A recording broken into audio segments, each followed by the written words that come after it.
I'd now like to introduce my colleague Sandy to the stage, and I'm not sure if the Mayor is around, but Mayor Luke Smith, it is your time to shine again. There you are, Mayor. Thank you so much.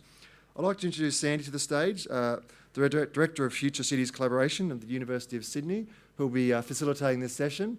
And she'll have on the stage Mayor Luke Smith, of course, from Logan, Mayor Rachel Chambers from North Burnett, Deputy Mayor Dan Hall from Somerset Regional Council, Councillor Megan Daniels from Central Highlands, and Councillor Julie Tolte from Redland City Council.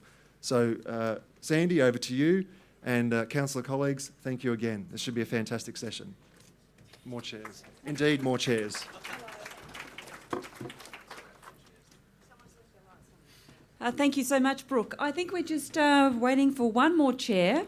And while the panellists take the stage, this session is all about partnership and collaboration. So I want you all to be upstanding, please.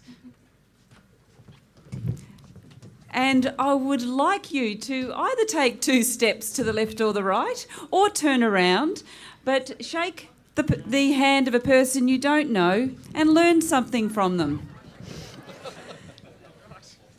When we start to talk about partnership and collaboration, we need to really understand what collaboration means. We can use the words, like innovation, quite loosely.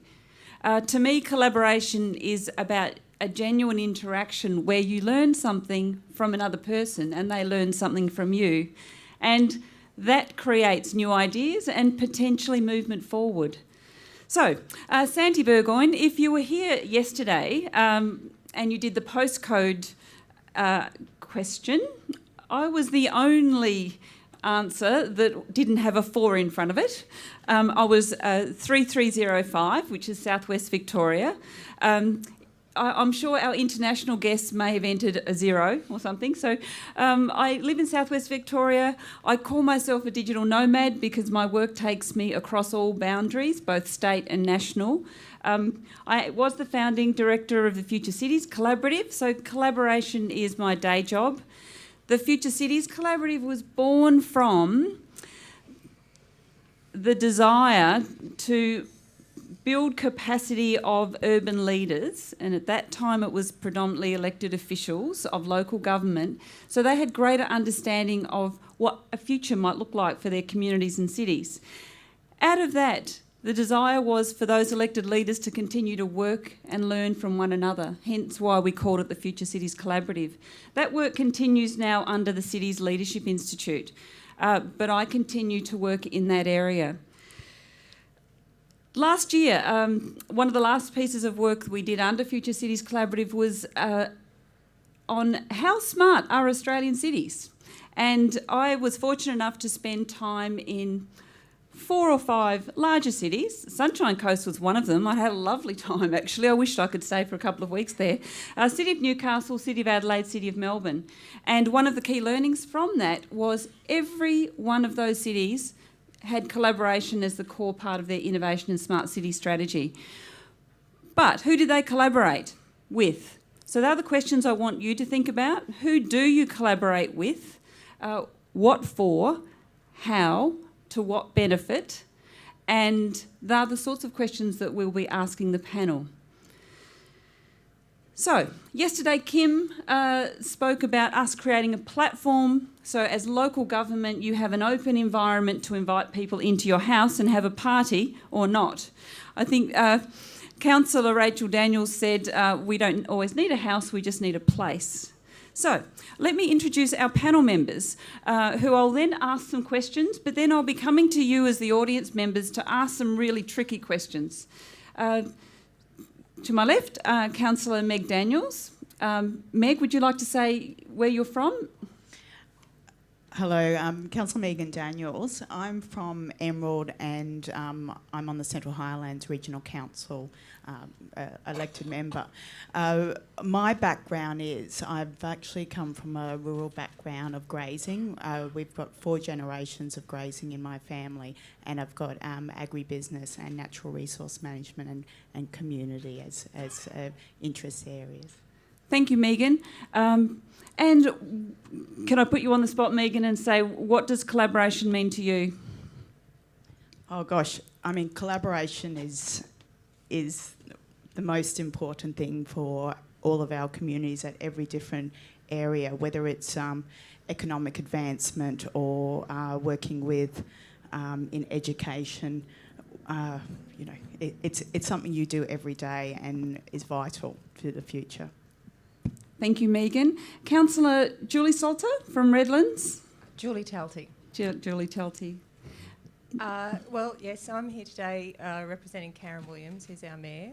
I'm very pleased to be here. I come from a background of, I guess, human communication. My educational background is in publishing and education and media, and I'm a history and English teacher prior to becoming an elected representative. So as I look at the things that we're discussing here and I read the notes from the conference, I can't help thinking that it does all just come back. You can talk about collaboration between organisations, but organisations don't collaborate, people do. And you've really got to build relationships, and you've really got to understand the position of the other people that you're wanting to collaborate with and the outcomes that everyone's trying to achieve. So for my part, I think human communication is the key to all of the collaboration that you might be seeking. Thank you, Julie. And Councillor Dan Hall from Somerset. Yeah, thank you very much. Yes, my background, well, I'm a Deputy Mayor of Somerset. This is my third term as a councillor. Before that, I have done about 30 years in local government, mainly in construction, and I'm involved in the rural industry as a grazier. Yes, collaboration, it is very important. I think to bring the people on the journey with you, I think is very important. And I go along with what Julie said. Yeah, we need it really bad. Thank you, Dan. And I'll skip Mayor Smith and let's go to Councillor Rachel Daniels. Chambers. Rachel Chambers, North Burnett Regional Council. We have a unique relationship with Logan in that we've been collaborating for the last year. I think that when people talk just like innovation and how we broke down the word innovation yesterday, collaboration is another one of those words that can mean different things. I think it's just looking outside yourself. I don't think collaboration needs to mean 100 people or 10 people or even 5 people. Last year we looked outside ourselves and went, you think the same way I do in most things and we have a similar vision. Let's get together and let's talk about that and let's expand on that. So we collaborated as 2, which means that we then collaborated as 4 and 10 and all the rest. But I don't think that we need to confuse the issue on collaboration. Collaboration is just looking outside yourself for answers that you don't currently have. Thank you, Rachel. Now, the panel and you are going to discuss today what the role of local government is in forging new collaborations and partnerships for us to have an innovative economy and grow our communities.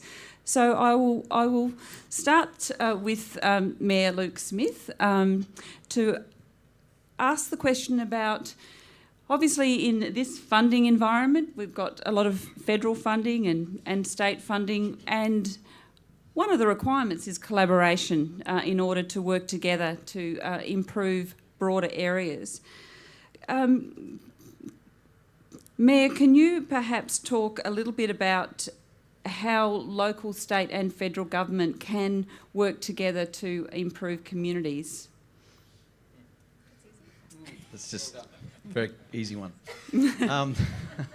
Well, I think first of all we have to, as local government, we have to take the responsibility of the issues of our city and then understand that we can't do that on our own. We can't solve problems on our own. If we can at least admit that first, I think that's our step one.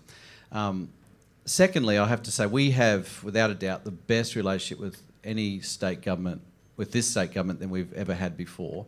And that's mainly because we have taken time out to understand what their agenda is, to find out with each minister what their agenda is for their portfolio, what they would like to achieve, and ask them how they would like to achieve that in the City of Logan. We've done that federally as well, and so I'm happy to say that we also have a very good relationship with the federal government.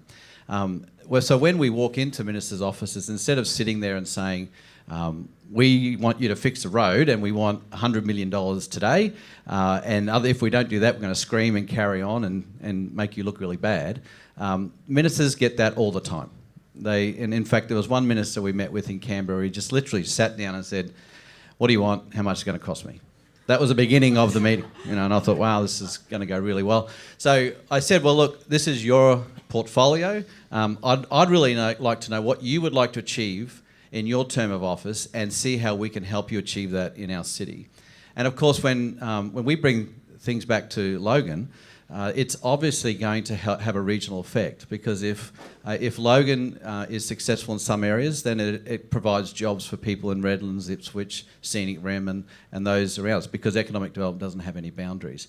So I think if we don't have a relationship with the state and federal government in a personal way, the same that we do with local government, then we're just not going to achieve anything.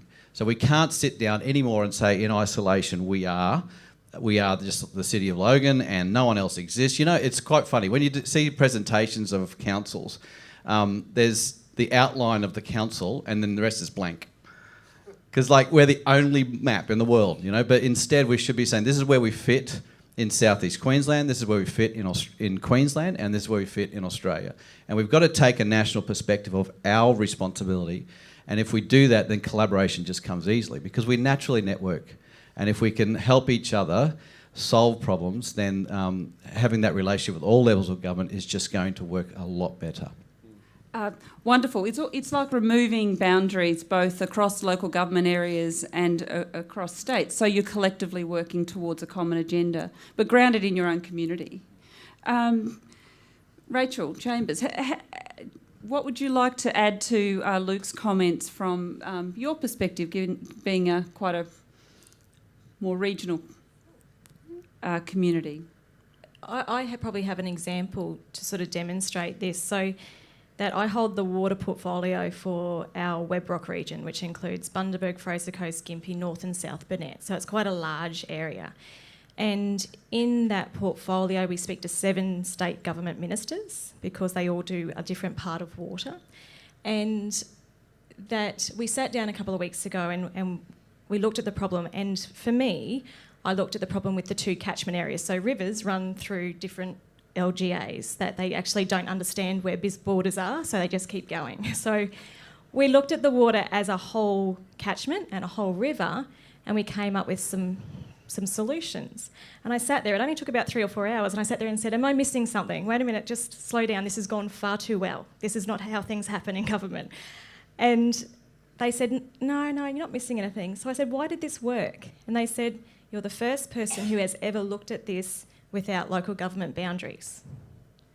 And I was shocked, because it's water. It keeps going. How come we haven't had this point of view before? So that is just that's a practical sort of example, but those are the kind of things that is stopping us achieving. It's stopping us from moving forward. It's stopping innovation because of these silly, invisible local government boundaries. Another example is I invited people from my region, being from the North Burnett, hey, come down to Logan and do this. I put it out on social media, and someone from Rocky said, yep, I'd love to come. And I thought, you can't, you're from Rocky. And then I thought, what are you doing, Rachel? What are you doing? But this is the mindset that you actually have to actively work to change, because we all have that mindset. So it's going to have to be an active change of mental, the way that we think about things in order to get things done. I couldn't agree more, given I'm from Victoria and actually here. Let's change it up a bit in terms of, so we've talked about, we understand the importance of working across local government boundaries and having strong government relationships in innovation. What about industry? So how do we collaborate with industry? Industry often are ahead of the game in terms of innovation and new ideas, whether it's a startup or whether it's an established industry. Local government needs to collaborate well with industry in order to come up with innovative solutions, regardless of where they are on the continuum of industry, from startup to a mature business. Can I put that to the panel? Can you talk about, from your experience, examples where you have engaged with industry in an open way of collaboration, which is around learning, in order to advance the needs of your community? And I'm happy to take a response from any panel member, perhaps one that we haven't heard from yet. Perhaps Megan, would you like to start? Sure. An example in our local area is our Central Highlands Medical Centre. Now that became operational 2 years ago, and that's a collaboration. Our involvement in local government is the provision of the land for that medical centre, and that funding has come through the GP super clinic model. And there was a lot of naysayers, I guess, about the success of this operation. But after 2 years, it's a social venture. It's now seeing 20,000 GP visits per annum. And considering we have a population of 30,000, I think that's pretty amazing. And it's also investing money back into better medical services for our region. So the service industry is just as important as every other industry for our area. And it's advancing job opportunities for locals in the way that it's actually a training facility. So it's working with our local university and our local hospital to be a training facility so that kids that want to come back to the rural areas and work in medicine have the opportunity to train and serve their local communities. That's a great example. So it's really anchored in retaining and attracting young people into your community and to look after their health and well-being. So your government is opening the doors by providing an incentive, which is land, and then open collaboration to develop a result. So that's quite an innovative approach. Would another panel member like to share an example? I can speak to the Redlands experience with regard to looking at ourselves, first of all, to see how we could innovate in order to help the community to help us to innovate at a local government level. So we have done a number of things through restructures and the introduction of, we have an economic development board. So a couple of years ago we looked at how council was operating and how we could save money, because that's always a priority in local government. And you know, the key thing that we came through with was, well, basically the worst thing you can do is say, well, that's the way we've always done it. So we challenged all of those silos within council, and we developed the Economic Development Advisory Board, which brings in people who are far more experienced in business, in innovation, in new technologies, who sit together in a board and then help us to unlock the talent that we have in our council and in our community, and advise us on the things that, you know, might be a way forward for us. So we have all kinds of exciting projects that have come through that process. We have the possibility of a world-class life-saving innovation and training disaster management hub coming through, which will include a lot of investment dollars for the community. We have benefited from having the PDA through the state and federal government, through the state government for a large development project. And then within council, we've also done the same thing on a smaller scale, where we have developed a small unit whose job it is to connect different departments, to ensure that those departments aren't working in silos, that they are aware of what the left hand, the right hand's doing, and that where they can find synergy and cooperation and advance each other's projects, things can move forward in a really collaborative way. And that's had the added effect of morale within the organisation, because it means that people feel like their ideas are valued, that they can, you know, go out of the box a little bit and suggest a different way to do things, and that won't be shot down, if you like, which is the way it has sometimes operated in bureaucracy. So it's been very, very good. Julie, that's a great example. Really, it's unlocking the doors of local government and inviting a diverse range of actors into that house to have a party. And in the work that I've done, organisational change within local government to support innovation and collaboration is really hard. We as citizens look to government to be stable, reliable, conservative to a certain extent, because you're there to provide services. So now we're asking local government to be agile and nimble and innovative. How do you actually breach that? You open the doors and invite others in. Now I can tell Mayor Luke Smith would like to add some comments on this, which would like to hear some perspectives from yourself. Just a different perspective, and not that anything has been incorrect, but From our perspective, we've got, I think when you asked the question about our role of collaboration with industry. Yes. And our role isn't to do it. It's not our job. Our role is to facilitate it, to attract investment, to attract industry to our city. Now, from our perspective, our residents have told us we want to work where we live. We want a quality of life that says, I want a job where I live. Currently, we've got 22,000, I just doubled the amount of small businesses in our city, that's fine. 22,000 small businesses in Logan that provides 74,000 jobs. And we're becoming a key logistics hub, and we're focusing on transport and industry, and we have some agriculture, not as much as those around me at the moment. But it's really not up to us to say which industry is coming. It's for us to facilitate those who want to invest here to help create those jobs in our city. So our focus is not how do I unlock industry. My focus is how do I get the ability for people to work where they live. That's my focus. The second, because that's what the residents have asked me to focus on. The second is how do I facilitate that to make sure it happens with ease. And we do that through making sure that when people put development applications in, it's actually easy process, and they don't come here and go, oh my gosh, working at Logan is so hard. They ask us to come in, we've got an open door policy, come and invest in Logan, but we're not going to let you do this. And so I'm happy to say we've worked very hard over the last decade where we now have, I believe, the most flexible town plan in Australia, and also a very quick and easy DA process. Just a couple of months ago, we approved a $20 million shopping expansion in 3 hours.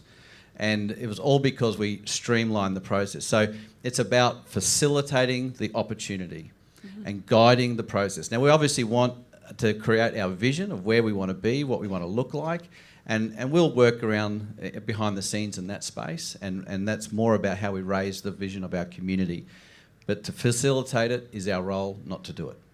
So create a platform for innovation by removing barriers and making your local government area the most attractive place to live, work and play, and then invest.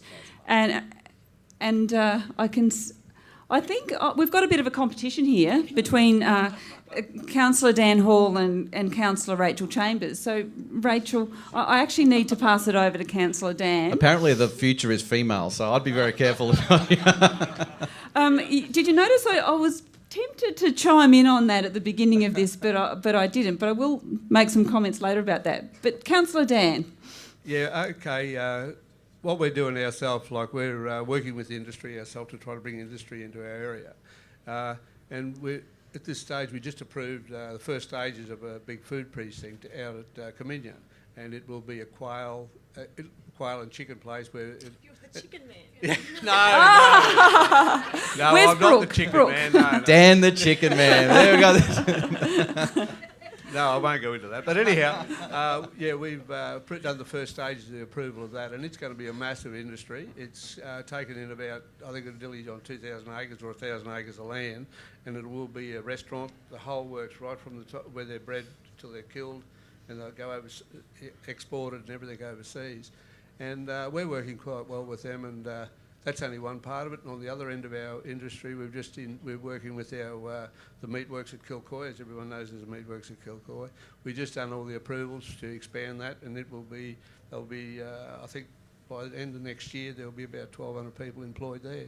So we are trying to work with them, and we try not to be any barriers in front of them.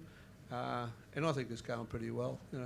Really happy with it. Congratulations. Particularly those numbers are impressive.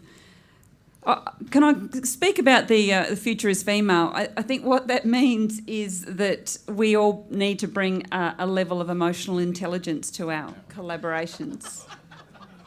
Why are they laughing? Whatever you say. Yes. So, yes. And facilitation, being open and trusting is a part of that. But Yes, okay, yes. Councillor Rachel Chambers. Sorry, I'll be quick. I wanted to add... I know, every so often. I wanted to add, with the collaboration and industry, local government needs to stop pretending that we know it all. So that if I can have a takeaway for local government and industry, we just have to stop pretending we know it all and ask the questions and ask for help. Because every time I've gone to industry and said, I don't know what's happening in your industry, they've gone, sit down, have you got 3 days, would love to tell you. They're bursting to get us to help them to help themselves. So that just stop thinking that we know everything and we'll be fine. And I'd like to add to that, where I've seen the greatest success is where there's a shared vision that started early, with industry partners being involved in informing that. If you look at Sunshine Coast, the City of Newcastle, when you're looking at smart cities, whether it be Telstra or Optus or Cisco or IBM, they were invited around the table to help councillors and community members think differently about what's possible. It may be your local startup hub. Invite people around the table. Which probably leads me to the next area, which is when we talk collaboration and innovation, it's about the collision of new ideas and ideation, and whether that be in local government or whether that be in the community, which is where it needs to start. So it's all about citizen engagement, creating spaces within our communities where people of all ages and cultures can connect, creating spaces where they call it collisionable activities. I think the Brookings Institution have said that software developers only really want to walk 5 minutes in order to run into someone and share something. They're saying tacit information, that face-to-face informal communication is what's important when we want to create new ideas. So let's talk about that sort of collaboration. From a local government perspective, what role can you play in facilitating collaboration within citizens and creating a rich environment for that, where there's a diversity of ideas and interactions? And I might go to more of a regional location first, because I think it's challenged. You haven't got density, so you haven't got a coffee shop around the corner. You're a bit more remote. Megan, would you like to start off on that one? So our local government, to encourage the collaboration between the communities, just to set the scene, the Central Highlands Regional Council area is 60,000 square kilometres, so that's the size of Tasmania. We have 13 unique communities within that area. And so what we've done to enable us to connect with them, and also for each community to drive their own community, is we have a community reference group program. So members from all different parts of each of those individual communities, meaning that they range from size from about 80, a population of 80 to about 13,000, get together about every 6 weeks to 2 months, and they work on the actions of what they want to see in their community. And that's not just what is funded by local government. It's actually it's whatever they want on their plan, and we're just part of that, facilitating that program to help them either advocate for what they would like to see in their community or potentially fund it. Thank you, Megan. Rachel, would you like to add to this as well? I was really interested in last night at dinner, Rachel was referencing the need for innovation hubs. Everyone wants an incubator and innovation hub just around the corner from them. But what happens when you're in doing broadacre farming and you're quite remote? How does that translate? I'm sitting here listening for an answer because I don't have one.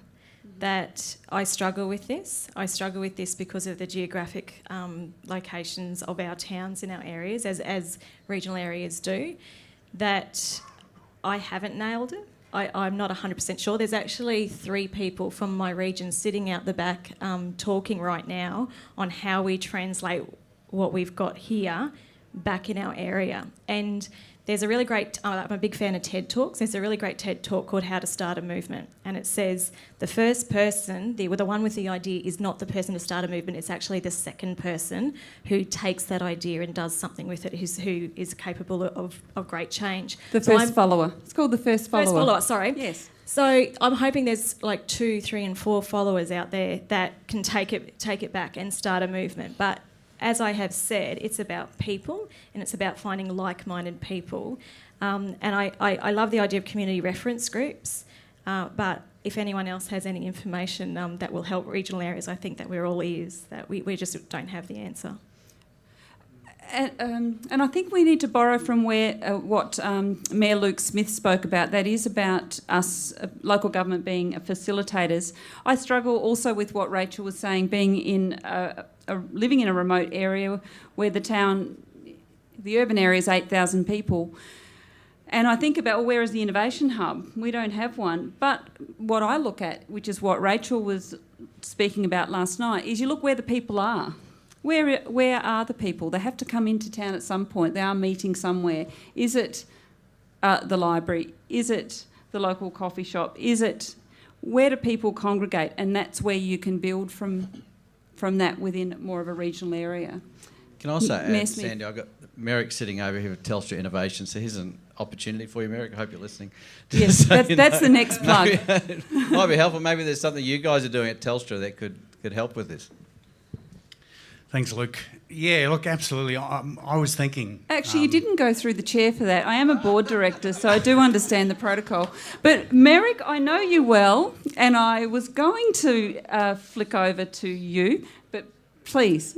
Thanks, Sandy. I owe you lunch. Look, I think, I'm pretty passionate about the regions, and I empathise with that challenge. For us, I think, we're one of the only organisations that has staff living and working in every single community in Australia. So for me personally, part of our journey into this space is about making sure that we do the right thing by the very people who work for us in all of those communities.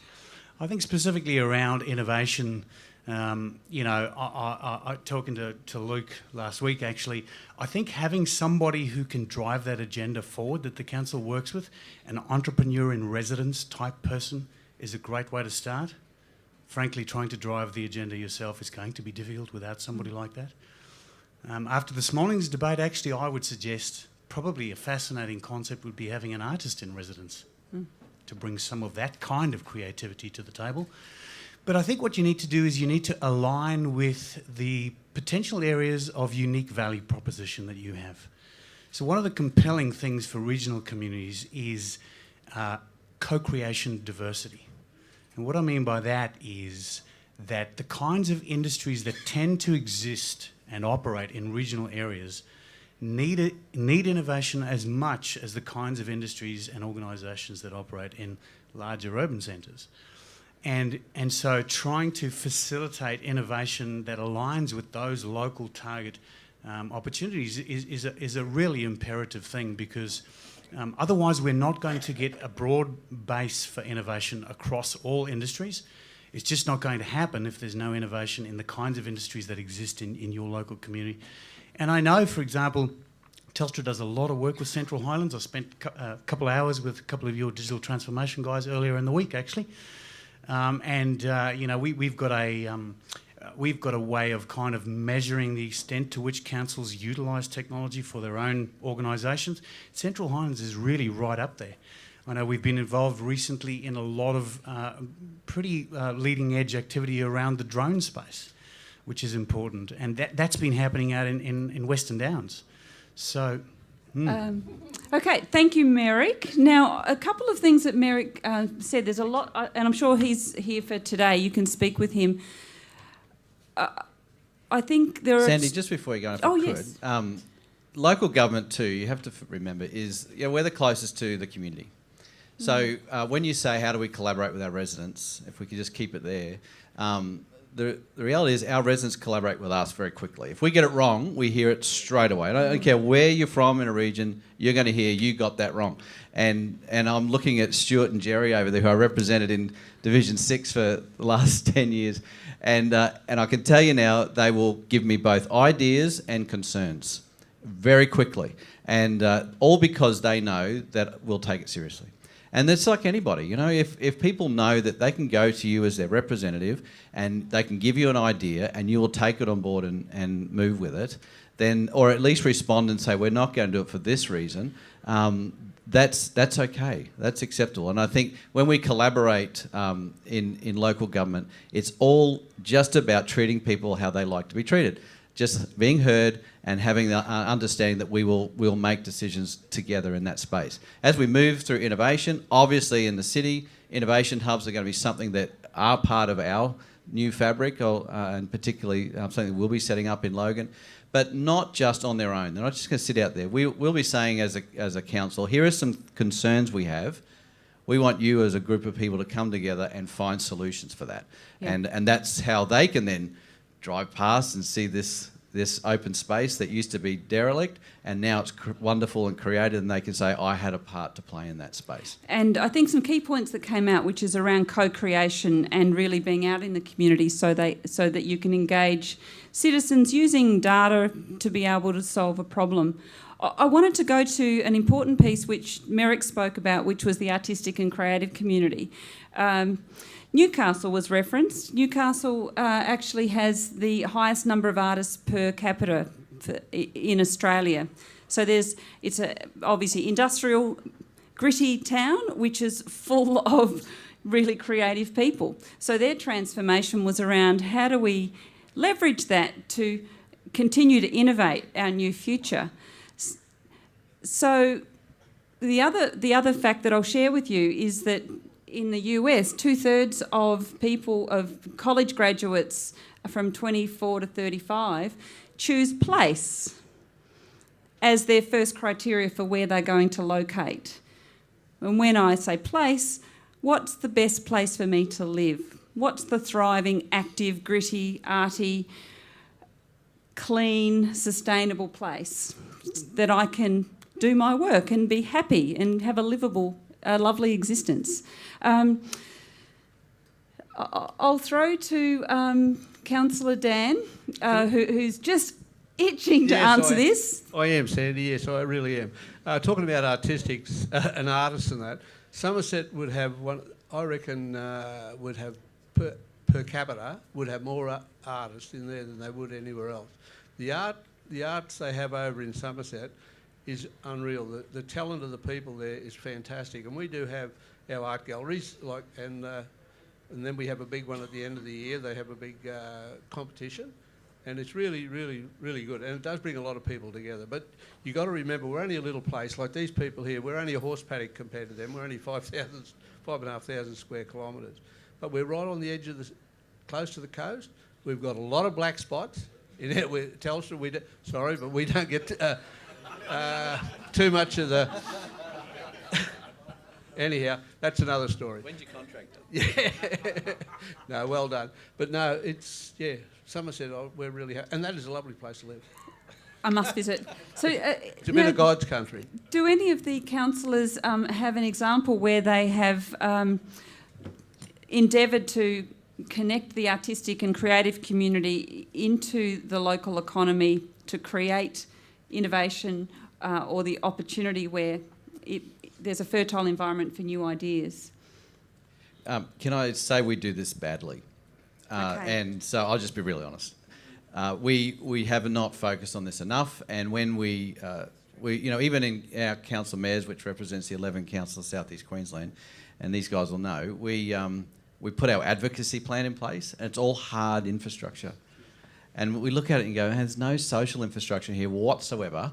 There's nothing for the arts. There's nothing. So it falls on us, this generation of councillors now, to make sure that changes for the future. So I'm getting constantly hit by that by one particular director who is always on my back saying, make sure our advocacy plan has social infrastructure and it creates for arts and creative industries. We've just now, Councillor Swenson's come on as our new chair for Arts and Creative Industries Advisory Team. So he'll be focusing on that and how we present that better into the future. Thank you, Mayor. Now we've got about 3 minutes left. The lights are dark over there. I hope no one's sleeping. But I need a question. So, I've got lots of questions here, but exactly right. Where's chickens? Actually, the test will be if there's no question from chickens, then chickens is on the panel. No. Yes, sir. If you could state your name and where you're from. Thank you. I'm Councillor Bob Wally from Somerset, and I'd just like to add to what Councillor Hall said before. Back in 2004, I was chair of the RADIF committee. Ever since those days, as local government, we basically bent the rules every time we gave out a RADIF grant. And I think that's why, to this day, RADIF, or all our arts, is actually thriving within our region. We have to be more flexible and allow them to be creative. Most artists think very differently to mainstream. They're creative minds. And so way back then, we basically bent the rules to allow that to flourish. And running in with what these guys said before, I think even though you can't quantify the value of artists half the time, I think your festivals do quantify it, because all of a sudden a festival brings together all the individual artists that have been leading to that point over many years. And recently we spent a lot of money and got some federal assistance to build basically a world-leading art gallery. We converted the old Nestle milk condensery, which was a rundown old building, through some very good innovation and design with architects. I think it's won about 12 national awards in innovation and design, but in that brought together a place for all our artists to display their wares, and we're getting real traction. So the next step will be how do you explode that further in your community to then generate further innovation across all sectors. And yes, Councillor. I was just going to add to that. So thinking outside the square. So RADF and the way that it's administered through community groups and for community need, I really like the model, and it's working really well. And the North Burnett has got one of the highest percentages of RADF money in our region, and the community get to spend that in the way they want to. We've got a community grants issue that we have not been able to solve for the last 8 years, where community is always saying we're giving the grants for the wrong purpose, or they come to us with an idea, it's a fantastic idea, but it doesn't fit within our policy parameters and all of that. We are now looking at rolling out community grants under an RADF type process, so community can start getting event money and money for their own projects in a way that they feel as community is appropriate. So I think RADF is a fantastic model, and now we're looking at that model for other purposes. Thank you, Rachel. I think we're... Paul, 10-second question. No, it's a comment. I'd like to congratulate Redlands for their engagement with the arts and their engagement with the Quandamooka people in the artistic space. It's very well done, so thank you very much for that. Thank you. Yeah, I didn't get an opportunity to expand on it, but we have a significant number of events and spaces, and it comes back to what we've been talking about today of government getting out of the way and facilitating. So when the community come to us, we have an extraordinary number of things. We have the Blues Festival, we have the Ukulele Festival, we have the Quandamooka Festival, and the Sands. The list goes on, and we have a world-class art gallery. We have a concert space. So it really has been done well in Redlands. Thank you, Councillor. Now, I have had permission from Brooke to have one very small, quick question. Is it directed to anyone from the panel? Not particularly, No. to the group generally. My name's Lee Callum. I'm the the Executive Director for Community Hubs and Partnerships in Queensland, and we're working with Logan City Council. And I guess my challenge that I don't think we've talked about, and I'd like at some point for us to discuss, is one of the things that we all have is we don't have enough money to do all the things we want to do. And so the creative arts, the innovation from yesterday, I congratulate Logan Council and the others to do this. I think one of the challenges is in what we do as community hubs and partnerships is we don't have any money, but we facilitate across state government and with councils. How do we do better in the collaboration to get more out of everyone's dollar? So I congratulate Mayor Luke, because we've been working with his council, but I'd really encourage, I guess, and if we have a chance, what opportunities have you had to collaborate across so that various groups of different funding buckets actually can collaborate together? So thank you for my little question. Can I, sorry, what was your first name? My name's Lee Callum. Lee Callum. So Lee Callum, if you'd like to stand up, Lee. Lee is going to lead the collaboration as we have coffee. So before Lee leads the way into the coffee area at the back, I'd like you to put your hands together for our wonderful panel of mayors and councillors.